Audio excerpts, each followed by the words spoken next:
السلام علیکم ناظرین، چینل پر آپ کو خوش آمدید کہتے ہیں۔ 2021 میں ریلیز ہونے والی ہالی ووڈ فلم ایٹرنلز کیسے اس کائنات کی شروعات سے لے کر انسانوں کی تخلیق اور اس کی تباہی کا نظریہ اپنی خود کی بنائی ہوئی فرضی کہانی سے بدل کر انسانوں کو لادین اور ایتھسٹ بننے کی دعوت دے رہی ہے۔ عام طور پر سائنس فکشن فلمز کے اندر تمام تخلیقاتی یا فرضی قصے کہانیوں یا دماغی سوچوں کو حقیقت کا روپ سکرین کے پردے پر اتار کر دیا جاتا ہے، مگر ایٹرنلز ایسی چند فلمز میں سے ایک ہے جس کے اندر ہر ایک بڑے ایونٹ کا ریفرنس یا اس کی کہانی کو یا تو سائنس کے کانسیپٹ سے لیا گیا ہے جو کہ خدا کے وجود پر یقین نہیں رکھتی، مثلا کائنات کی شروعات میں بگ بینگ کا بڑے دھماکے کے ساتھ ہونا، اس کے بعد ستاروں اور پھر سولر سسٹم کا وجود میں آنا، اس کے بعد زمین کا بننا، اس پر ڈائنوسورز جیسی مخلوق کا بسنا، پھر انسانوں کا بندروں سے ڈیوالو ہو کر انسان بننا، اور اس کے علاوہ تمام تعلیمات یا اس کی کہانی مذہب کی تعلیمات سے لی گئی ہیں جس کے اندر فرشتوں کو خدا کی ذات کا مذاق اسے خود غرض اور لاپرواہ دکھا کر کیا گیا ہے، اور اس صورت کے اندر یہ فلم کوئی سائنس فکشن کیٹیگری میں نہیں آتی بلکہ ایک پاورفل مائنڈ ٹورمنگ کی کیٹیگری میں آتی ہے، جہاں پر مسجد اقصی کی تباہی اور ہیکل سلیمانی کو بھی زمین سے نکلتے ہوئے دکھایا گیا ہے، اور اس فلم کی کہانی کیسے اسلامی اور بائبل کے اندر موجود اللہ تعالیٰ کی طرف سے نازل ہونے والی تعلیمات کا کھلا مذاق بنا کر انہیں چیلنج کر رہے ہیں۔ آج کی اس ویڈیو کے اندر ہم اسی بارے میں جاننے والے ہیں۔ ہالی ووڈ جو پہلے سے ہی اسلام مخالف اور مذہبی تعلیمات اور ان کے اندر موجود واقعات کو توڑ مروڑ کر ان سے پروپیگنڈا کرنے کے لیے جانا جاتا ہے، مگر مارول اسٹوڈیو کیونکہ والٹ ڈزنی نے خرید لیا ہے اور یہ اپنے کارٹون سے لے کر فلمز میں ہر جگہ ایک ہی ایجنڈا پر فوکس کیے ہوئے ہیں کہ کیسے لوگوں کے ذہنوں سے مذہب اور خدا کے تصور کو نکالا جائے، خدا کا اور اس کی تخلیق کا وہ تصور جو کہ مذہب نے ان کے ذہن کے اندر ڈال رکھا ہے، اور اسی لیے خاص طور پر بچے اسے سائنس فکشن سے بڑھ کر کوئی بھی اہمیت نہ دیں، یعنی وہ سوچنے لگیں کہ مذہب کا تصور تو صرف اور صرف ہمارے بڑوں کا کوئی تصور تھا یا ان کے خود کے ذہن کا پیدا کیا ہوا تصور تھا جس کی کوئی اہمیت نہیں، اور فلمز کسی بھی انسان کے سب کانشیس مائنڈ پر کتنا اثر کرتی ہیں یہ آپ کو تاریخ پر کوئی مذہبی یا حب الوطنی پر مبنی فلمز کو دیکھ کر ہو جانا چاہیے کہ کیسے یہ آپ کو اندر سے جھنجھوڑ کر رکھ دیتی ہیں، آپ کے اندر کتنی انرجی اور موٹیویشن پیدا ہو جاتی ہے۔ اس کا مطلب کہ فلمز آپ کے دماغ پر یا سب کانشیس مائنڈ پر اتنا اثر کرتی ہیں کہ اس کے اثرات آپ کے دماغ سمیت پورے جسم پر نظر آتے ہیں۔ اب ایٹرنلز فلم کی کہانی انڈائریکٹلی انسان کی تخلیق اور دنیا میں اس کے آنے کے مقصد سے جڑی ہوئی ہے۔ مارول نے اپنی خود کی خداؤں پر بنی ایک الگ ہی کائنات بنا دی ہے جہاں پر ان کے فرضی تصور کے مطابق الگ الگ خدا موجود ہیں، مگر ان دی اینڈ فلم کا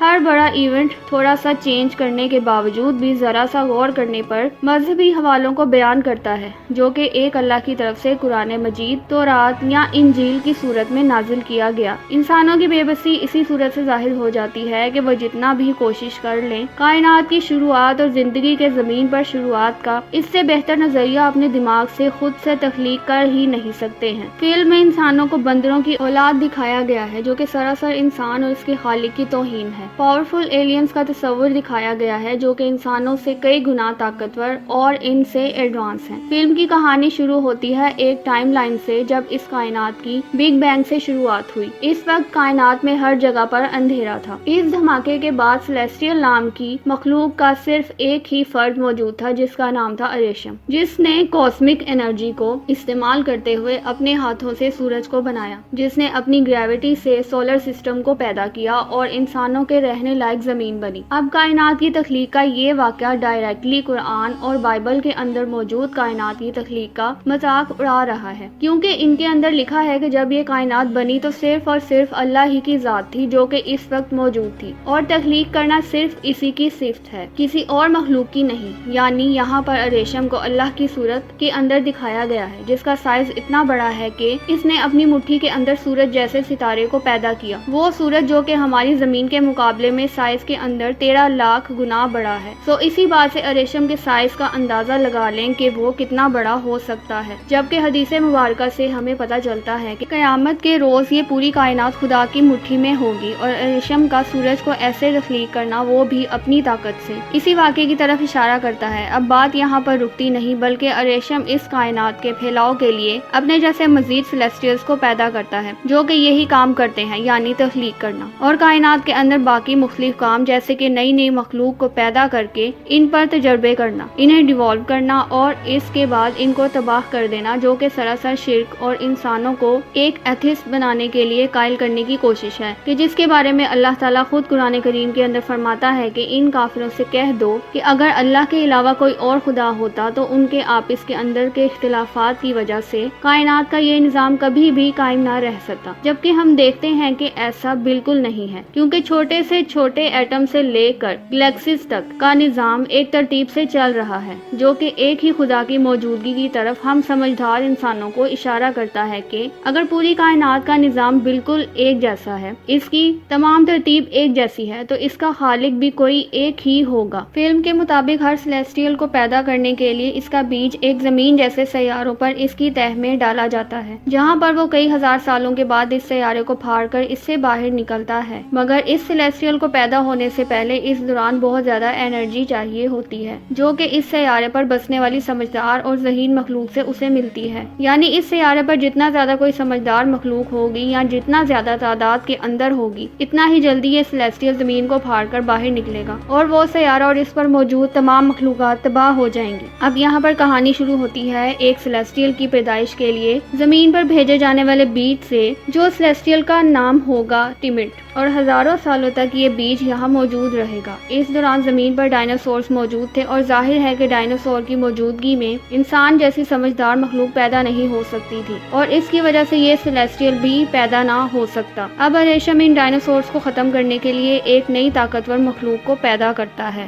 جس کا نام ہے ڈیوینٹس۔ اس مخلوق کی پیدائش کے اندر کچھ خرابی ہوتی ہے، اور اسی وجہ سے یہ ڈائناسورز کو ختم تو کر دیتے ہیں، لیکن پھر خود سے ڈیوالو ہو کر ہر چیز کو تباہ کرنے لگتے ہیں، جن کی موجودگی کے اندر انسان یہاں زمین کے اندر رہ کر ڈیوالو ہو کر ترقی نہ کر پاتے، اور اسی لیے اب کی بار اریشم ایک مزید طاقتور مخلوق کو پیدا کرتا ہے، جس کی شکل تو انسانوں جیسی ہوتی ہے مگر وہ بہت ہی طاقتور اور ذہین ہوتے ہیں۔ اس مخلوق کا نام ہے ایٹرنلز، جن کی کہانی پر یہ پوری فلم بیس کرتی ہے۔ یہ لوگ آج سے 7000 سال پہلے زمین پر اپنے اسپیس شپ سے آتے ہیں اور انسانوں کو ڈیوینٹس سے بچا کر انہیں ختم کر کے انسانوں کو ٹیکنالوجی اور ہتھیار دے کر ڈیوالو ہونے میں مدد کرتے ہیں، اور انہی کے ساتھ بھیس بدل کر رہنے لگتے ہیں۔ اب ذرا اس کہانی کی ٹائم لائن کو سمجھیں تو ہمیں پتہ چلے گا کہ یہ ڈیوینٹس اللہ تعالیٰ کی پیدا کی گئی مخلوق جنات کو دکھا رہی ہیں، جو کہ انسانوں سے بھی پہلے زمین پر موجود تھے، مگر سرکش و نافرمان ہو گئے اور آپس میں جنگیں کرنے لگے، فتنہ و فساد پھیلانے لگے۔ تب اللہ تعالیٰ نے حضرت آدم علیہ السلام کی تخلیق کی اور انہیں زمین پر بھیجنے کا فیصلہ کیا، لہٰذا زمین سے ڈائناسورز اور جنات کا خاتمہ ضروری تھا، جنہیں ختم کرنے کے لیے جبرائیل علیہ السلام نے فرشتوں کی جماعت کے ساتھ جنات سے جنگ کر کے انہیں شکست دی، اور یہ بکھر کر دنیا کی ویران جگہوں تک محدود ہو گئے۔ اور بالکل یہی کہانی اس فلم کی ہے کہ ایٹرنلز ان فرشتوں کی جماعت کو